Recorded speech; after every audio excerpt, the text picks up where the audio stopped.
Hello everybody and welcome to This Upbeat Life, the show where we take a light-hearted look at life and go on a journey to find out how people stay physically and mentally happy. I'm Simon JJ Green and I'll be interviewing ordinary, bog-standard people as well as looking at the latest in wellness, health science, nature and the quirkier side of the health and wellbeing industry. Now, let's get cracking with today's episode. Hello and a warm welcome to episode 20 of This Upbeat Life. And it's a warm welcome in more ways than one, as I've managed to schedule this recording on the hottest day of the year so far, a balmy 36 degrees plus just outside London in the UK, as I sit here in my boxers. Good job this is an audio-only podcast, I can hear you say. It's almost as if something has happened to the global climate. I mean, surely it can't have been screwed up by humans. Oh, and if you hear the sound of an ice cream van in the background, I'll be gone, and you'll have to wait until I get back with my cornetto. Chocolate, obviously.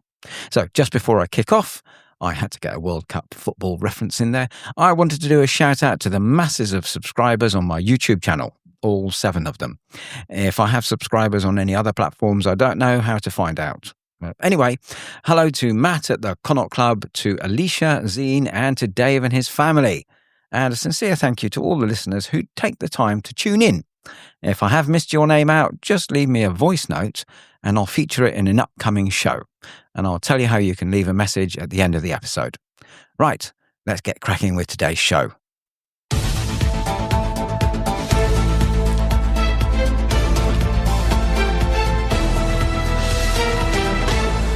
On quick news, a major study has found that daily walking has been linked to lowering the risk of 13 cancers. Now, I have talked previously on one of the shows about whether or not we need to attain the holy grail of 10,000 steps a day. Spoiler alert, we don't. But on one of my favourite sites, sciencealert.com, they have looked into it a bit further. So, the information is based on the findings from the Oxford NIH study reported by Science Alert and published in the British Journal of Sports Medicine. Now, if you're anything like me, you'll have spent at least some portion of your adult life searching for the secret to good and lasting health. And apparently it's not whiskey. You've been searching for that magical supplement, the revolutionary biohack, the ancient wellness ritual discovered by Tibetan monks wearing flip-flops living halfway up a sacred mountain. But then science comes along and says, actually, old chum, have you tried walking? That's it, just plain one foot in front of the other. Good old Shank's pony, which I have discovered is called Shank's mare in the United States, just to be difficult. You know, that thing you've been doing since you were literally a toddler. A major study involving more than 85,000 people in the UK has found that simply taking more steps each day is linked to a lower risk of developing 13 different types of cancer. Researchers tracked participants using dart guns to shoot them with trackable tech. Okay, they didn't. They used wearable activity monitors and followed them for nearly 6 years, and the results were remarkably straightforward. The more that people walked, the lower their cancer risk tended to be. I still like the idea of dart guns. But before anyone starts imagining military-style power marches through Leicester Square or Covent Garden, the researchers discovered something a bit reassuring. It wasn't about speed. Oh no, you see, the total number of steps mattered more than how quickly they were taken. In fact, the benefits started appearing at around 5,000 steps a day. At 7,000 steps, cancer risk was about 11% lower. At 9,000 steps, it was roughly 16% lower. Beyond that, the benefits just sort of leveled off somewhat. So, all of these people manically trying to fit in their 10,000 steps a day, you can relax. The step police aren't coming. Just yet. And this is quite encouraging because modern life definitely seems specifically designed to stop us moving. We sit in cars, on trains, and at desks. Then we go home and reward ourselves for all that sitting by sitting on a sofa. So sometimes we're so committed to sitting that we'll drive around a car park for 10 minutes looking for a space that's 20 metres closer to the supermarket entrance, just so you don't have to walk so far. You know you've done it. And then once inside, we'll happily spend 45 minutes pottering around every single aisle. And what makes this study quite interesting, I think, is that it uses wearable trackers rather than asking people how active they were. Because if you've ever filled in a lifestyle questionnaire, or if anyone has asked you, you'll know that memory can be surprisingly generous. Excuse me, how often do you exercise? Well, there was that enthusiastic weekend in April last year, and once I walked very briskly to catch a bus to go 2 stops. Surely that counts. Anyway, the trackers revealed something much more objective. Simply replacing some sitting time with light movement was associated with lower cancer risk. No need for marathons or ultra running or pedestrian versions of the Tour d'Angleterre. Just moving more. Now, I guess the irony is that walking was humanity's original mode of transport.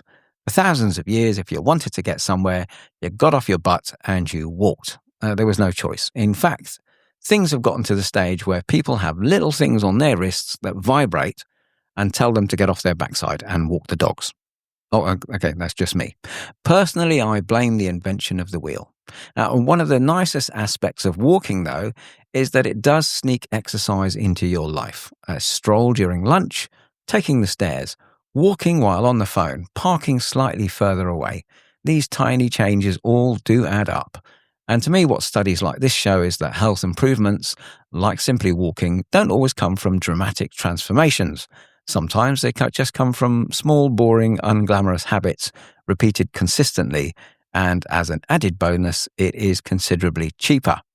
But if you're listening to this while sitting down, don't panic. You can still walk later. It's all good. I mean, it's good to know that science keeps finding out that our bodies like it when we do the thing that it was evolved to do.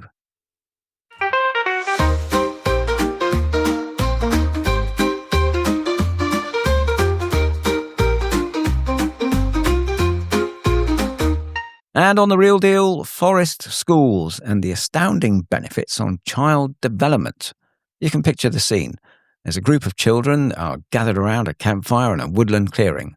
One is carefully whittling a stick, another is building a shelter from branches, and a third is examining a beetle with the concentration of a detective investigating a major crime. If you've stumbled across this scene in the woods, you might have assumed you've accidentally come across something out of the famous Five or Swallows and Amazons. In fact, you've probably just found a forest school. And welcome to the increasingly popular world of outdoor learning, where puzzles are educational resources, sticks are valuable tools, and being covered head to toe in mud is the sign of a successful day and a stonking great adventure. So, what exactly is a forest school? Well, despite the name, it isn't usually a school in the traditional sense. There are no classrooms or rows of desks and very few worksheets. Instead, forest schools are programs of regular outdoor learning, usually taking place in woodland or natural environments. Kids learn through exploration, play, practical activities, and supported risk-taking. This is very important. They might build dens, learn about wildlife, make simple tools, cook over fires, climb trees, or simply spend time observing nature. But the most important thing is they have fun and they are allowed to be children. Now, the key idea is that children learn best when they're actively engaged and allowed to discover things for themselves. Yes, shock horror, child-led learning. Or put another way, instead of being told not to touch anything, they're encouraged to get stuck in and explore what their limits are. So where do forest schools come from? Modern forest schools are often traced back to Denmark in the 1950s. According to the story, a Danish mother regularly met with other families in the woods where their children played and learnt outdoors together. The idea grew into a recognised educational approach known as forest kindergarten. In the 1990s, a group of nursery staff from the UK visited Denmark and were impressed by what they saw. They brought the concept back home and forest schools began spreading across Britain. And today there are thousands of forest school programs throughout the UK and the rest of the world, from nurseries and primary schools to secondary schools and specialist educational settings. And despite what you might imagine, they're not just for little kids. Adults attend forest school programs too, and some are designed for people with learning difficulties, mental health challenges, dementia, or simply those looking to reconnect with nature. Because in many ways, forest schools are less about age and much more about nurturing curiosity. And as we bury and cloister our children in digital distractions and attention-getting tech, forest schools are becoming more and more popular. Supporters point to a long list of potential benefits. As well as learning about nature and our privileged place in it, most forest school leaders report improvements in confidence and self-esteem amongst the children, not just themselves. There's something empowering about learning to light a fire safely, or building a shelter that doesn't immediately collapse on top of you, or cooking something yourself over an open fire. Children who struggle in traditional classroom environments often thrive outdoors, where there is less pressure to sit still and more opportunity for hands-on learning. Research has also suggested that spending time in natural environments can help reduce stress and improve mood. Yes, I can attest to that. It certainly works for me. Given that modern life often involves staring at screens for alarming amounts of time, this isn't entirely surprising. After all, humans spent most of their evolutionary history outdoors as hunter-gatherers. We've only recently decided that spending 8 hours a day staring at spreadsheets under fluorescent lighting is normal. See, forest school outdoor activities also help develop problem-solving skills, resilience, very important, teamwork, communication, and independence. Yes, all of this is true as I have witnessed it myself many, many times. Now, for example, if a child builds a shelter and it falls down, that's not considered failure. It's considered learning. The same goes for trying to light a fire. If that doesn't work, we just look for another method. One of the most distinctive features of forest schools is their attitude towards risk. Now, that doesn't mean that children are just being handed chainsaws and pointed towards the nearest tree. No, everything is carefully supervised. However, forest school leaders believe that children benefit from learning how to assess and manage manageable risks themselves. Climbing a tree, using simple tools, balancing on logs, or helping to build a campfire, these all provide great opportunities to develop judgment and confidence. And the argument is that if children never encounter any risk, they can never learn how to handle it. As a forest school leader myself for quite a few years, I have discovered that the two main benefactors of the forest school approach are A, the children themselves, who jump up and down with excitement when they know they're going to do a forest school session. They don't do that when they're waiting to go to a math class. And B, the parents of children who come along to help out.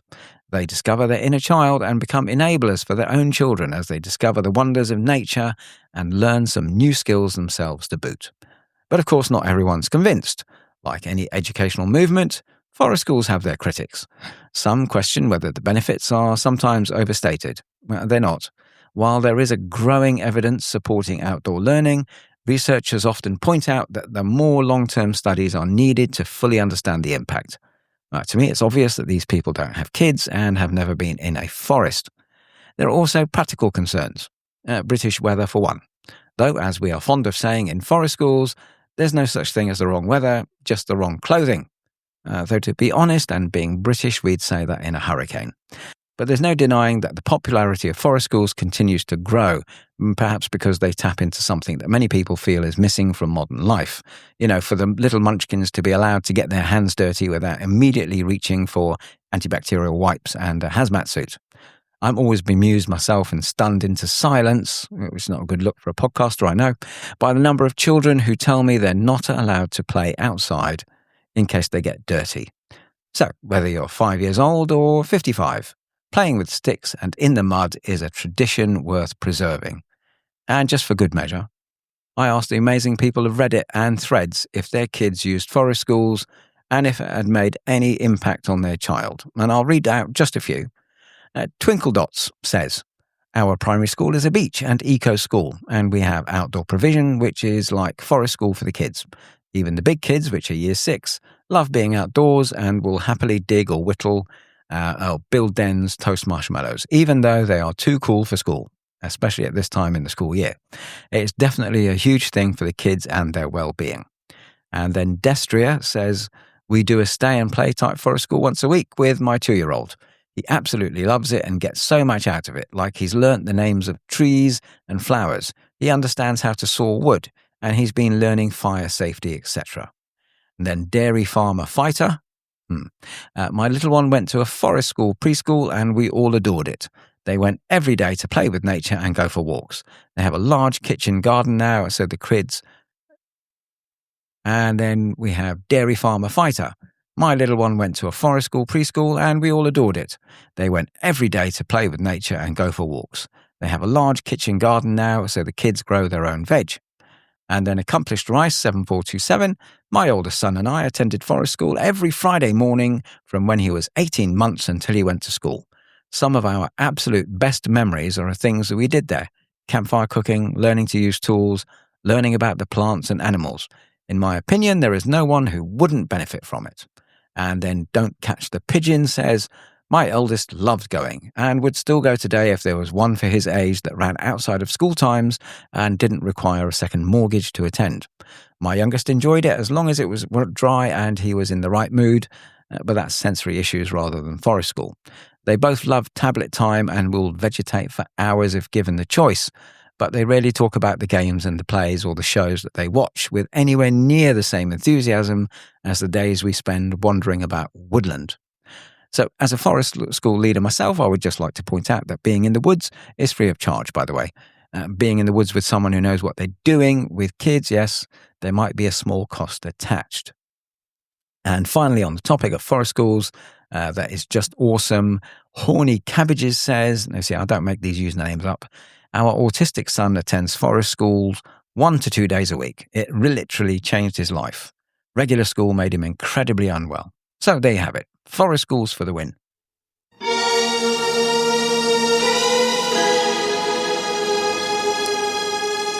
And on far out stuff, we all want to be rich. For nothing. All your cares taken care of. And it's funny how nature provides, because there is an active volcano, and guess what? It spews out gold. Yes, real gold. Naturally, the first question most of us would ask is, how quickly can I get there? Well, bad news. This particular volcano is in Antarctica, which means that before you've even thought about becoming a millionaire, you've got to survive temperatures that make a British winter feel like a week in Benidorm. I've got fondish memories of old Costa del Essex, but I digress. Now, before you all nip down to the garden shed, get a bucket, strap on your snowshoes and assemble your huskies to make your millions, there is one thing you should know. The gold is spewed out as volcanic gold dust inside a toxic freezing gas cloud. And nature would like to further troll you by making collection even more difficult because the gold is ejected as microscopic particles. The volcano is called Mount Erebus, and it's one of the strangest places on Earth. Standing nearly 3,800 meters high, it's the southernmost active volcano on the planet and has been continuously active for decades. It sits on Ross Island, not far from Antarctica's McMurdo Research Station. Scientists have been studying it for years because it's one of the very few volcanoes on Earth with a persistent lava lake bubbling away in its crater. Of course, normal volcanoes like to spew out things you'd rather avoid, like lava, ash, toxic gases, maybe the occasional flying rock the size of a family car. But Mount Erebus likes to be different. Researchers discovered that the volcano emits crystals of metallic gold in its gas plumes. In fact, estimates suggest it releases around 80 grams of gold every day, which at the time of recording is about £8,000 or 10,500 of Uncle Trump's dollars. You can almost imagine the advert, can't you? Do you want unlimited free gold? Simply travel to the most remote continent on Earth, climb an active volcano and collect it from freezing volcanic gas. Easy peasy. But Mother Nature hasn't finished with you just yet. Of course, there's a catch. The gold isn't coming out as handy gold nuggets. Oh no. It's released as microscopic particles, some smaller than a human hair, and they're scattered over vast distances. In fact, traces of the gold have been detected hundreds of miles from the volcano. But Mount Erebus itself is remarkable, even without its treasure of gold. Its lava lake has been bubbling away since at least the early 1970s, making it one of the most long-lived lava lakes on Earth. God, try saying that after a couple of shandies. Scientists study it because it offers a rare window into what happens inside an active volcanic system. But unfortunately, nobody's getting rich. The gold is far too diluted, far too dispersed, and far too difficult to collect. And as an added bonus, Antarctica's environmental protections means that commercial mining isn't on the cards.